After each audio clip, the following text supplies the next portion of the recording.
So I'm going to show you a more effective way to retake B site on CS2 Dust 2, starting off with a full utility belt you can throw from this corner right here. So we can smoke off tunnels, we can molly off big box, and then flash all of the site for your teammates to peek with. So just like that, we have tons smoked off, we have big box here molly to where they're going to have to push back to this back wall, to where they're a bit more exposed to window and door, and of course that flash comes in and will blind pretty much every position on site. So to break these down, you go into this corner right here. For the smoke, you just find this brick, go to the bottom right and do a simple jump throw. That's going to smoke off tons, just like that. From that exact same position, obviously, you're going to find where this slanted wooden support beam kind of intersects right here with the wall. So you can go just a little bit below it and do a simple jump throw. That's going to go all the way back here and land right behind big box, and it should molly off this whole back position just like that.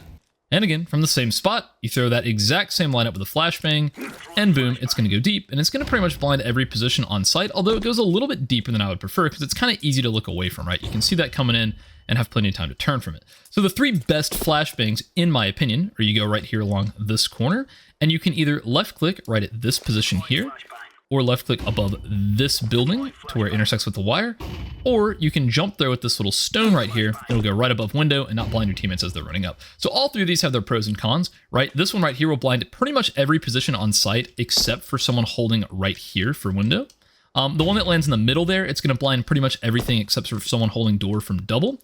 And the one that goes all the way here on the right, it's going to blind every single position on site apart from someone holding from inside of tons. So kind of, use those situationally if you have any sort of info as to where teammate or to where the enemies are, kind of throw them based off of that information. If you get stuck into this corner right here and do a simple Molotov where this little dark spot on the wall intersects with the shadow, so just right here, you just do a jump throw with the molly, that's going to go all the way right here, and it should spread around this box and pretty much fully molly off all of this corner and this corner, all these close positions on site, only leaving a gap to this area right here, so it's a lot easier to clear out as you peek from window. And right after you throw that molly, you can pair it out with a flash from the same position, and it's kind of easy to peek with, it's just a nice little self flash to get yourself in.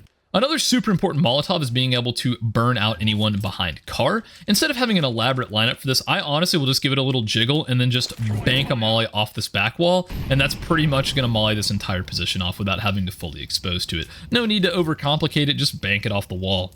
And I pretty much do the exact same thing for back plat here. As I'm running up, I'll just aim a little bit above this window and just do a run through, and that should go all the way back here, pop in, and fully expand all the way into back plat where there's nowhere they can sit in. And finally, one more smoke that I've had quite a bit of success with in the past is by just coming up here and run throwing a smoke at this door to where it pops out and gives me a little bit of space to peek car from, but it breaks the crossfire to where anyone sitting behind big box here, they're not able to trade as I'm peeking this position. So it's just a decent little smoke that can make the enemies uncomfortable and just break a few crossfires to help you get onto site, especially if you have teammates coming out a window, you have flashes coming over, it can just create a little bit of extra chaos that can give you a bit of an advantage. So yeah, hopefully all this utility helps you to retake B a little bit more effectively on CS2 Dust 2. If you have any suggestions for me, please leave them down in the comments below. I love making videos that you guys want to see.